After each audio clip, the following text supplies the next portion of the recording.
everyone. In this episode of HubFuel, we're going to be taking a closer look at the workflows tool within the HubSpot CRM. If you're unfamiliar with workflows, you'll probably be familiar with the concept of marketing or sales automation, and HubSpot's workflows are no different. HubSpot's workflows allow you to automate particular actions within your HubSpot's portal, all the way from a sales to a service, all the way back to a marketing function. It allows you to seamlessly automate particular actions that cause huge business efficiency gains, allowing you to focus on what really means most to your business. With that said, let's get into it. So in order to access the workflows section within HubSpot, you need to select the workflows tab on the actual navigation bar. It's important to note if you don't have access to this on the actual navigation bar, workflows at the time of recording are only available on HubSpot subscriptions from professional. If you're on a professional subscription and yet to see it, it is probably an access requirement, so do contact your account administrator to grant you the particular access. With that said, you should see the actual workflows library load up, where you've got a variety of options. Firstly, to quickly understand how this is laid out, this will list out your entire portal's workflows, or may look slightly more condensed or complex, depending on the partitioning within your. You can quickly filter workflows via the top in terms of status, so workflows that are turned on versus workflows that are turned off, workflows created by particular members in your portal, the type of workflow, so if they are contact, company, deal, or ticket workflows, as listed here. You can then filter by how they were created, so if they were automatically created from another area in HubSpot or an integrated tool, or if someone just created it from the actual workflows. You can then filter workflows down by a particular team, so the marketing team's workflows, by the sales team's workflows, by the operations team workflows as well. Again, a really good habit to get into is having folders. So as you can see, you can create folders, which can be done by simply pressing create folder in the top right and then naming them as well. As you grow within your HubSpot instance, you will have more and more workflows that be added to the account. So it's advised that you add these to folders. Again, at the time of recording, you can only have a one parent and child relationship, meaning that you can't have a series of subfolders that sit within the main folder. So it's key to have a naming convention from the offset, or else it can quickly scale and grow out of control. Lastly, in terms of how your account is set up and built, you will have a certain restriction on the amount of workflows you have in your account. With that in mind, you can quickly filter your workflows by workflows with errors, which allow you to quickly fix the workflows. So any workflows that are throwing up where a contact's gone through them and had an error in the last 90 days, or in the last week, should I say. You've also got a further tab for any unused workflows. So this is workflows that have either been turned off or haven't had a recorded action in the last 90 days. And then you can also filter a level deeper, such as any workflows that have been deleted in the 90 days do have a cool-off period, so you can restore them if they've been accidentally deleted. You can also see who created them and who also deleted them as well for complete auditing purposes. With an understanding of how to use the interface, let's get into creating our first workflow.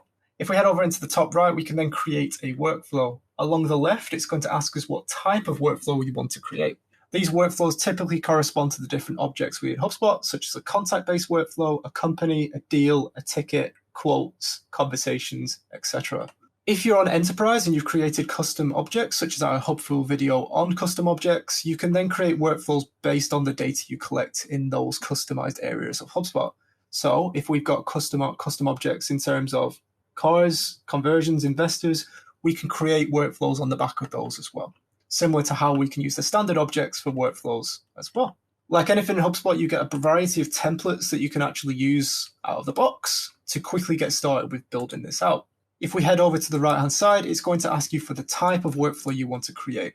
Starting from scratch allows you to simply create a workflow from a variety of fields. So if we know their email, enroll them. If we know their date of birth, enroll them, etc. If we know their category, enroll them. The center on a date field is for workflows that revolve around one static date, irregardless of when the people are coming into the workflow. This is ideal for webinars or events that happen on one day and then complete, which allows you to do certain actions. So i.e. 7 days away from the static date of the 21st of September, I want to then send a 7 days left reminder email. That's what this function's ideal for. Furthermore, you can take it a level further and actually create workflows that are centered on a dynamic date property. This is a workflow that centers on the contact that gets enrolled into the workflow, a property that holds a date on them, so it's unique to anyone going through it. This is ideal for someone's birthday or when they became a customer.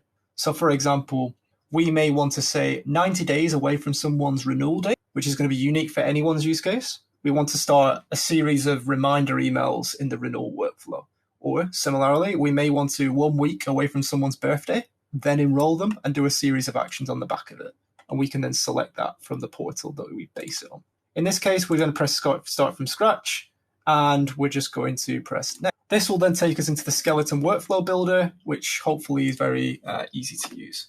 In this instance, what we're going to be doing is creating an ebook nurturing workflow. And what we're going to do is we're also going to have lead assignment within that. So what we first need to do is understand how contacts are going to flow and enroll into our workflow.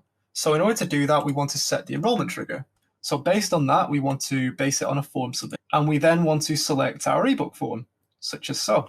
We can then either, if we know that ebook form is held over a variety of different pages, it's embedded on 8 pages, but it's the same form, we can then go a level further and just say, I want to enroll people that just come from the actual About Us page and fill in the ebook form. Or I can just do it on any page if it's just a one set form that we want to filter by. We can then refine how strict our entry criteria is by refining it by a date. So if it's happened in the last 7 days, or if it's their first time in terms of how many times they've filled out that form. If we press apply filter, that will start to build out how enrollment works. What we could also do is have re-enrollment in. So if someone was to convert more than once on the same form, do you want them to come in? If that's the case, we can turn enrollment on, and we can select basically, we want to re-enroll them based on if they fill out the ebook form more than once.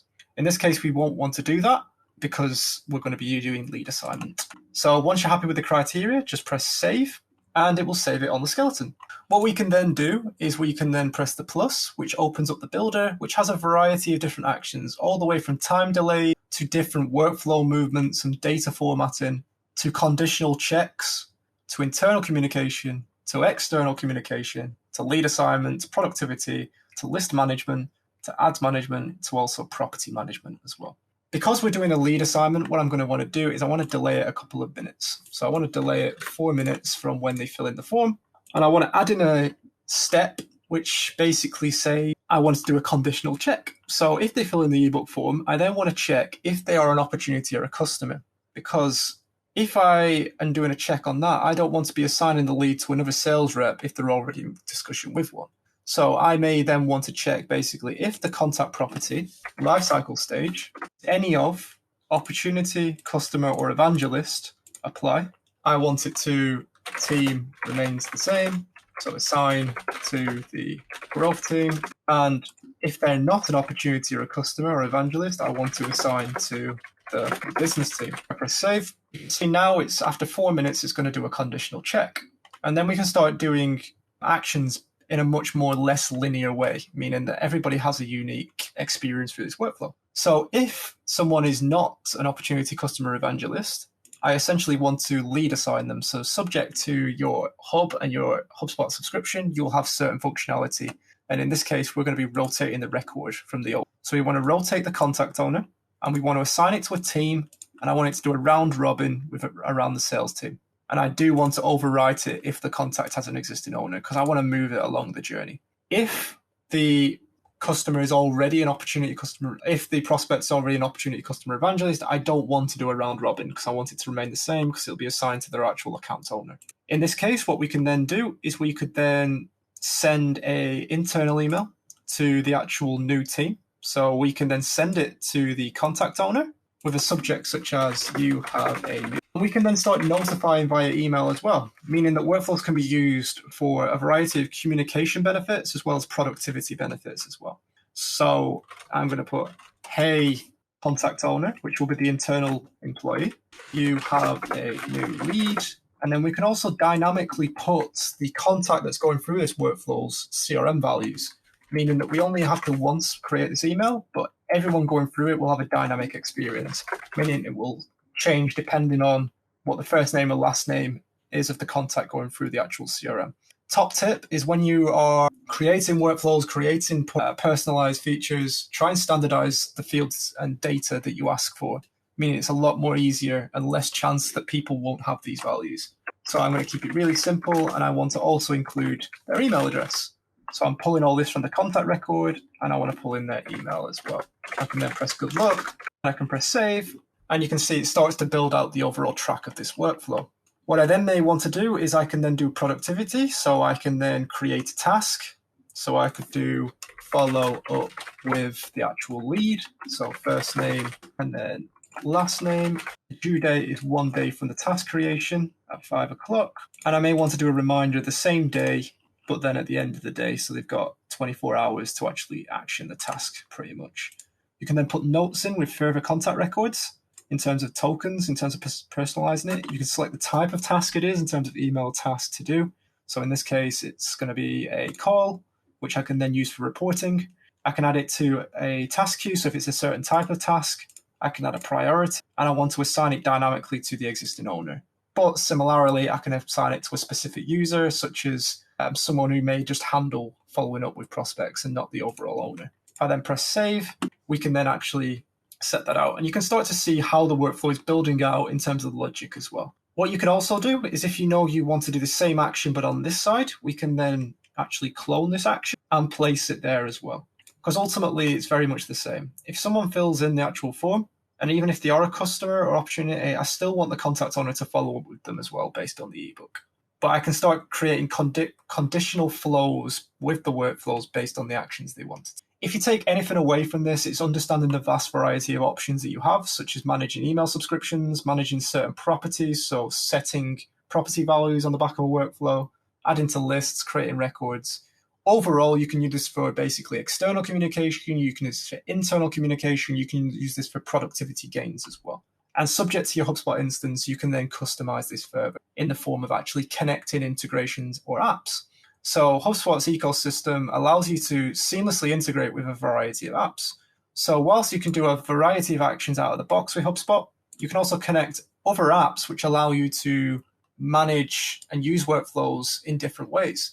So I may want to integrate my 23 software, which is a webinar platform, and then I can use, if they filled in the form, I then want to follow up with them from the contact owner, but then I want to enroll them into my latest webinar where they can access it. So I can use HubSpot workflows to automate tasks to speak to other pieces of software as well, meaning that HubSpot is not there to replace your current automations, it's there to enhance it and enhance the data flow going through it.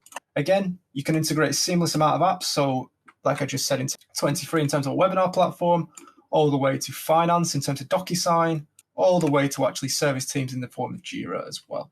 Once you're happy with the workflow and the overall build, you'll be keen to progress on. So if you just press settings, you can then associate a campaign. If you're familiar with the campaign reporting within HubSpot, you can actually attach certain assets into a campaign and then report on the overall impact them assets have had. So workflows also filter into that, so you can save. And if you only want to run it a workflow in certain hours, we may want to only run it between business hours, so 9 and 5, Monday to Friday.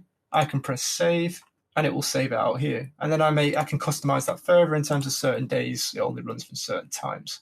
If someone enrolls after these times, they will just be paused until the next working day, and when the workflow will reaction at 9 o'clock. You can also select any upcoming dates that you don't want people to enroll on to preserve workflow performance. So this may be like Christmas Day. It may be any religious holidays where people may not be as actively in the office. Lastly, what you can also do is as you scale, you're going to have more and more workflows. So the question you're probably going to get posed, what happens if someone's going through a workflow, but then they enroll into this one? Well, that's great, because what we can do is specify that in terms of which one takes priority. So if we know this is the master, we can remove them from all of the workflows they're currently in, or we can then remove them from specific workflows if it's not as important as other ones, and we can select which ones we don't want to, which we want them to remove them from. What we can also do is if someone was to fall out, so if someone in this example was to no longer have a form submission, or if a property value was to change on the enrollment, you can actually unenroll them if they no longer meet it, regardless of where they're at in the actual flow. Lastly, what you can also do is using aspects such as suppression lists. So in order to preserve workflow performance, contact may match the actual workflow criteria in terms of filling in the form, but they may be quite unengaged. So what we could do is select a list for unengaged users. So even if they match our form criteria, we can attach that list as a suppression list to the workflow. So for example, in this instance, if a contact is associated with a target account, even if they match the ebook, they won't go into this workflow, which allows you to have additional control over your automation and the overall functions that you have within HubSpot. If you then press save, that will allow you to save it there as well. Lastly, what you can also do is head over to the performance tab. At any point, once your workflow is live, you can report on the total unique contacts that have been, as well as the active contacts that are currently still going through the workflow, depending on the amount of time delays or the actions that are involved within it. You can also set a goal in terms of benchmarking the overall success of this workflow that could be based on any criteria you wish to actually reference. So in this case, a definition of success on this ebook and the follow-up with new business may be that I want to see that they've gone through this workflow. So has ever been in, and I then want to look at associated deals is known. What this will allow me to do is as soon as a deal is opened with the contact, or if there's a deal that's already open with the contact and they've been enrolled, that's a goal. And that will then come up in my reporting and show me an overall conversion rate for this workflow. What's important to know is a goal, as soon as someone meets the workflow will be considered done and they will be unenrolled. There's nothing more the workflow needs to do. So bear that in mind. It's not just a reporting function, it's also an unenrollment function as well. Lastly, what you can also do is head over to the history tab and you can see the action logs. So you can see that if you wanted to troubleshoot a workflow or automation string, you can look between the last 90 days, for example, and you can look for certain failures or errors to understand why someone didn't go through a workflow as expected, or just auditing if someone was enrolled. Lastly, you can quickly look at basically all the different contacts that have gone through it in terms of a list of contacts, and you can look at internally all the different changes that have been made to this workflow and by who within the portal. If a workflow is suddenly changed overnight and it's not working as if someone's been tweaking it from another team or function entirely. It allows you to have complete transparency over the workflow build internally, as well as the workflow success externally. Once you're happy, what you can then do is you can test the workflow with your contact in your CRM, or if you're happy, you can press review and publish. From here, it's going to show you how many contacts in your CRM based on your active enrollment is going to match it. So if this said 1,000, I can then have two options. Do you want to enroll the 1,000 as of now? So I'd select yes. Or in this case, I only want to do it for contacts going forward. So I'm going to press no and only enroll the ones going forward. And here is overall a summary page on essentially how you set up this workflow. So contacts will enroll when they filled in the ebook form on any page. If there was 1,000, I only want to enroll contacts that convert as of after now, as well as how many workflows and assets this does touch as well. So how integral this workflow is going to be within your pool. And lastly, you can see the timings and overall unenrollment and suppression list as well. If you're happy, press turn on and your workflow is then live. And people will then fill in the form and then fall into this workflow where you can then view the performance as well as the overall settings as well. And that's it. That's a complete overview on this episode of HubFuel on how to use workflows. I hope you found this video useful and I hope to speak to you guys again soon. Take care.